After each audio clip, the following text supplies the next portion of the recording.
Hi, my name is Stephen Gauci and welcome back. In this video I'm going to demonstrate how to practice ninth chords.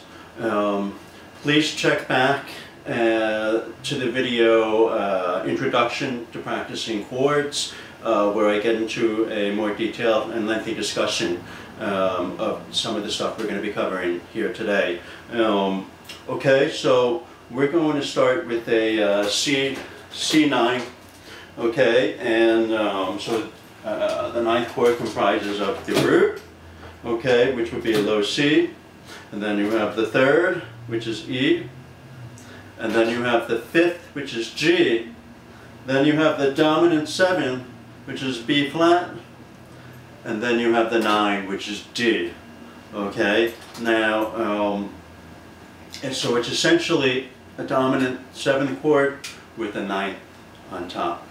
Okay, so let me just show you how this works. So first I'm just going to go over the notes in the C scale quickly, just to get our coordinates in order. Okay, so we have the low C, it's the first note, or the root. Okay, then we have G, the second note, E, the third, F, the fourth, G, the fifth, A, the sixth, B, the seventh, and C, the eighth. And then D is a 9. We take it up 1 note. Okay? Now, so I'm going to play that scale.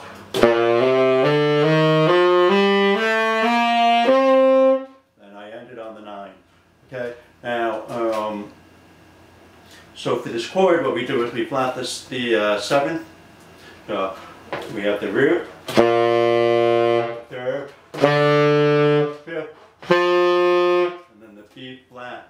Okay, instead of the B natural, it's the flat 7, B flat. And then we have the 9, D natural. But an octave up. Okay, the D down here is the second. Okay. There's your 9. Okay, now when we run the 9 chord, what happens, so it's a little tricky and it's an interesting sound.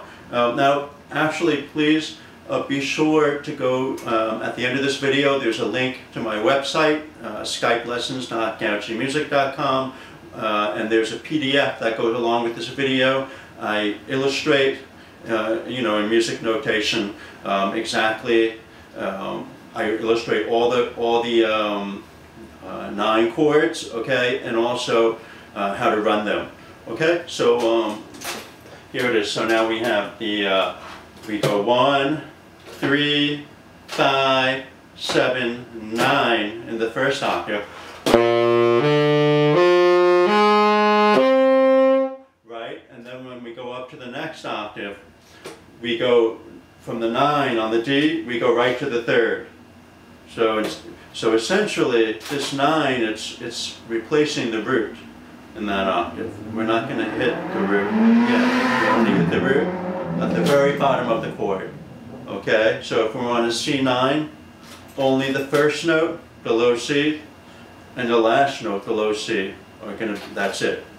There's not going to be any, there will be no other roots in the rest of the 9 chord. Okay, so we go 1, 3, 5, flat 7, 9, and then 3, and then 5, and then flat 7, and then 9. Okay, now that 9, that's going to be the highest note, and then we go back down to the flat 7, and then the 5th, and then the 3rd, and then the 9, and then the flat 7, and then the 5th, and then the 3rd, and then the root. Okay, so you start on the root, the highest note is the 9, and then the lowest note, you end on the root again. Okay, there's no root note in between. Okay, only the first note and the last note. So And now, once again, we're going to practice these chords in the cycle of fourths, okay? We're not going to practice them chromatically. We're not going to do a C9 chord, and then a C-sharp 9 chord, and then a D9 chord, and then a D-sharp. We're not going to do that, okay? We're going to go C9, and then upper fourth, C, D, E, F9, and then upper fourth, F, G, A, B flat 9, and so on and so forth. Okay, so here we go, and I'm going to go right through the cycle, and 1 and 2, 3, and now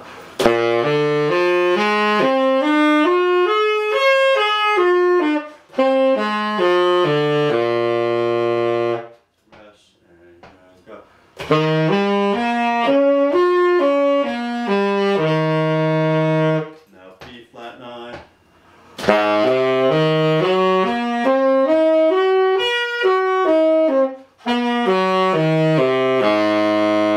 Now E flat 9.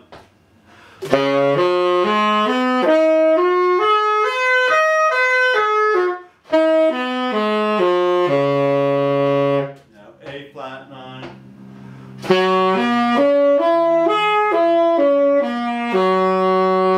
Now C sharp 9.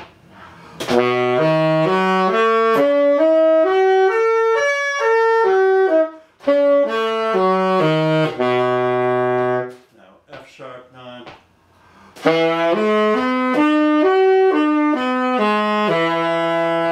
Now B9.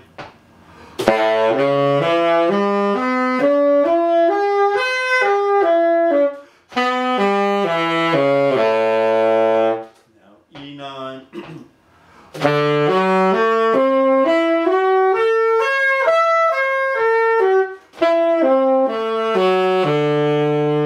Now A9.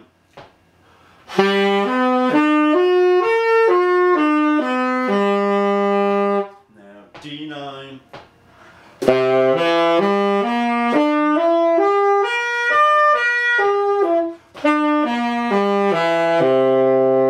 And now G9.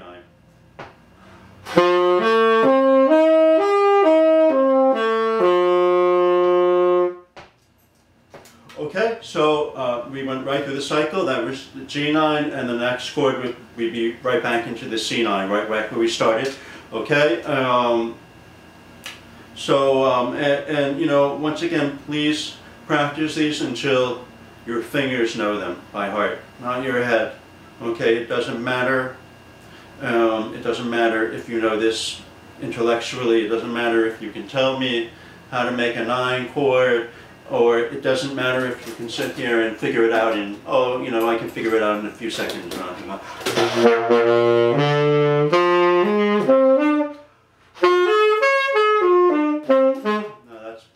that's not going to work. Okay, it has to be the way I just illustrated it for you. Okay, you have to go right into the next chord. Okay, you rest for 2 beats. You go right upper fourth into the next chord. Okay, and you know, you have to be able to, you need continuity. Okay, that's what it is. You need to continue going. You can't take a coffee break in between every chord. Okay, so take your time. Doesn't matter how long it takes.